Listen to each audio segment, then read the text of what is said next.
मुझे मिल जाता था अल्हम्दुलिल्लाह। शादी करनी थी, अल्लाह ने शादी कर मुझे इतना अच्छा हस्बैंड मिल गया। औलाद चाहिए थी, अल्लाह मैंने औलाद दे दी अल्हम्दुलिल्लाह। सब कुछ अच्छा चल रहा था, घर की लाइफ भी इतनी प्यारी चल रही थी। बेस्ट एक्टर बनने के लिए मैंने क्या क्या नहीं किया मुझे पता है। बहुत अच्छा बनना चाहती थी और मैं वहां तक पहुंची भी।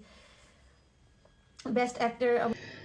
बिस्मिल्लाहिर्रहमानिर्रहीम, अस्सलाम वालेकुम। तो जी आज हम बात कर रहे हैं सनम चौधरी के, जो एक पाकिस्तानी फेमस एक्ट्रेस थी जिन्होंने वो ड्रामों में काम किया। कैसे उनकी लाइफ में चेंजिंग आई, कैसे उन्होंने ड्रामा इंडस्ट्री को छोड़ा और किस तरह इन्होंने अपनी लाइफ में दीन की तरफ अपने आप को लेकर आई। अल्लाह पाक हमें भी ऐसा बना दे, ऐसी हदायत दे कि हम भी दीन की तरफ चले जाएं। और उनकी शादी हुई, माशाल्लाह से बच्चे भी हुए, उनकी लाइफ बहुत अच्छी थी। उनकी लाइफ में ऐसा क्या हुआ आप खुद उनकी ज़ुबानी सुनेंगे आज की इस वीडियो में। वीडियो अच्छी लगी तो लाइक शेयर सबसे सब्सक्राइब पहले ज़रूर उस हदीस कीजिएगा। के साथ जो मेरे दिल के बहुत करीब है। अल्लाह के रसूल सल्लल्लाहु अलैहि वसल्लम ने फरमाया, तुम में से बेहतरीन शख्स वो है जो कुरान सीखे, कुरान का इल्म सीखे और दूसरों तक पहुंचाए। यानी ये रियलिटी चेक था मेरा। मरना भी है। बीइंग अ बेस्ट एक्ट्रेस, मैं आप सबको तो खुश करती रहती, सब लोगों को खुश करती रहती, लेकिन कहीं ना कहीं मेरे दिल में ये था कि कहीं मैं अपने अल्लाह को तो नहीं नाराज कर रही। कोई ऐसी चीज़ जो ऐसी कर रही हूँ ज़िंदगी में जो उसको ना पसंद हो। अब दिल में ये चीज़ आ रही थी।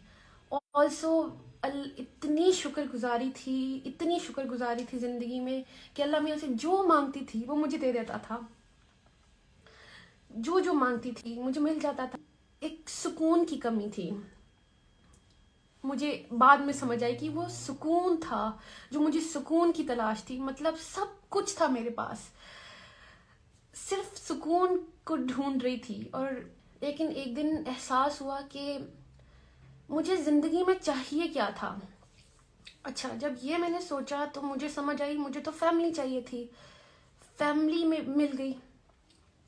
अब फैमिली, अब मुझे लग रहा था अगर मैं काम शुरू कर दिया तो मैं कहीं मैं इनसे ना डिस्ट्रैक्शन ना हो काम मेरी।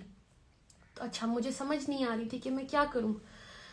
मैं वर्कआउट टीचर थे मेरे पास और मैंने उन्हीं से सवाल कर दिया। मैंने कहा सर मेरे पास मैं उनसे काफ़ी चीज़ें शेयर करती थी। मैंने उनको कहा कि सर मेरी ये किताब एक शेल्फ पे पड़ी रहती है, कुरान मजीद, और हम सब के घरों में होती है ये, हमें से बड़ी इज्जत देते हैं और टॉप जगह पे रख देते हैं। कभी खोल के तो देखते नहीं है, तब देखते हैं जब कभी रमज़ान हो या अल्लाह माफ़ करे किसी कोई इंतकाल कर जाए। मतलब हम तब इस दर तक अप्रोच करते हैं। एनीवेज बात यह है कि मैंने कुरान को अप्रोच करना चाहा। तो उस सिलसिले में मैंने अपने टीचर से पूछा। टीचर की बहन भी पढ़ रही थी तो उन्होंने मुझे ना इस कुरान से कनेक्ट करवा दिया। तो मैं चैप्टर 2 तक पहुंची थी, तो विच इज़ सूरह बकरा। इकरा वो छोटी सी बच्ची हैं 23 इयर्स की, और मैंने उनसे एक चीज़ शेयर की। मैंने कहा मैं इस कुरान को, मुझे नहीं पता, इसका मैं अकेले में पढ़ती हूँ तो मुझे समझ नहीं आती है, तो आप थोड़ी सी मुझे तफसीर बता दें। तो उन्होंने कहा मैं आपकी हेल्प करूँगी। उन्होंने मुझे अच्छा सा समझाना शुरू किया। अभी कोई दूसरा तीसरा दिन था तो मैं चैप्टर 2 पे आई तो मुझे एक आईना सा दिखा कि मुझे ऐसा लगा जैसे कुरान मुझसे बात कर रहा है। तो अब आयत में मैंने अपने आप को देखना शुरू किया। मुझे एकदम पहले तो बड़ा मज़ा आया। मुझे चैप्टर 2 में पहले मुत्तकी में लगी, अच्छा जी, फिर आ गया मुनाफिक का चैप्टर आया। तो कहीं ना कहीं मुझे दिल में ऐसी खटकी आई कि कहीं मैं इस कैटेगरी में तो नहीं फॉल करी कि जो आसान लगता है वो तो मैं कर लेती हूँ, अल्लाह, क्योंकि मुसलमान तो हूँ, तो जो आसान लगता है वो मैं कर लेती हूँ, जो मुश्किल है चीज़ें वो क्यों छोड़ देती हूँ। फॉर एग्जाम्पल चैप्टर 2 को वो आईना समझा और उस पर बहुत फोकस हुआ मेरा। मैंने अल्लाह की तरफ रुजू किया। फिर वो कहते हैं ना कि अल्लाह कहता है कि यू टेक अ स्टेप, आप स्टेप अल्लाह की तरफ लेते हैं, अल्लाह की तरफ चल के जाते हैं, Allah comes running to you, towards you. तो मेरे साथ भी ऐसे ही हुआ। जब मैं कुरान की तरफ पहुंचना चाहा, मुझे नहीं पता चला कि कैसे सब मेरी तरफ आना शुरू हो गए। मैंने सिर्फ खोलना चाहा था, देखा और मैं अल्लाह के पास चली जाती और मेरी कोई तैयारी नहीं होती। तो बात ये कि बेस्ट अल्लाह के रसूल सल्लल्लाहु अलैहि वसल्लम ने फरमाया कि तुम अगर अल्लाह का कुर्ब हासिल करना चाहते हो, यानी अल्लाह के करीब होना चाहते हो, तो आप तब तक नहीं हो सकते जब कि अंदर से जो कलाम है, अल्लाह के अल्फाज हैं, हम वही नहीं खोल के देखेंगे तो हमें कैसे पता चलेगा कि अल्लाह को क्या पसंद है क्या नहीं पसंद। हम खुद ही सोच लेते हैं कि अल्लाह को ये पसंद है, शायद वो पसंद है, और कुछ भी करते रहते हैं। एक काम कर लेते हैं, दूसरे पे नाराज भी कर रहे हो शायद। तो इसके लिए हम सबको चाहिए कि हम कुरान खोलें, जो मैंने किया। डूज एंड डोंट्स हैं इसके अंदर, जो अल्लाह की मर्जी है, अल्लाह के अकॉर्डिंगली अगर लाइफ आप गुजारना चाहते हैं तो वो सब इस कुरान में है।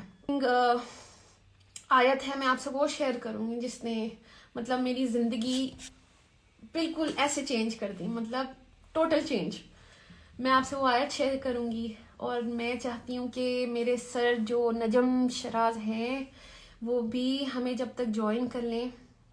एक फ्रेंड है अनम मलिक, जो ऑलरेडी रिवर्ट हैं, वो ऑलरेडी अल्लाह की राह पे चल पड़ी थी मुझसे पहले।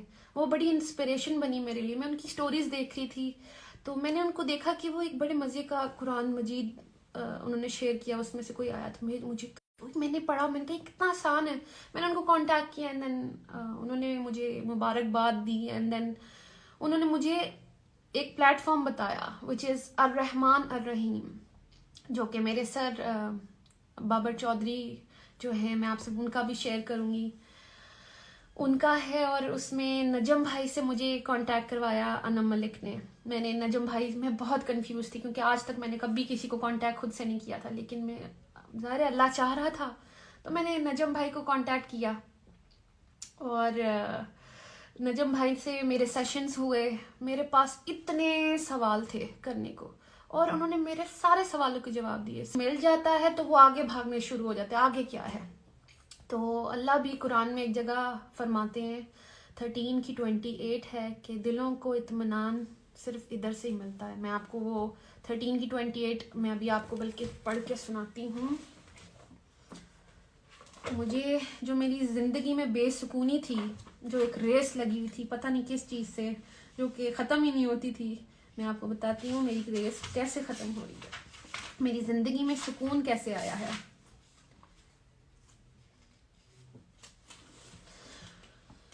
दिस इज सूरा 13 आयत नंबर 28। जो लोग ईमान लाते हैं अल्लाह के जिक्र यानी अल्लाह की याद से उनके कुलूब मुतमईन होते हैं। खूब जान लो कि जिक्र अल्लाह ही से दिल इत्मीनान पाते हैं। अब ये अल्लाह खुद कह रहा है तो समझ जाए रूल भी यही होगा ना। फिर हम किधर भी, हम किसी भी फील्ड में भाग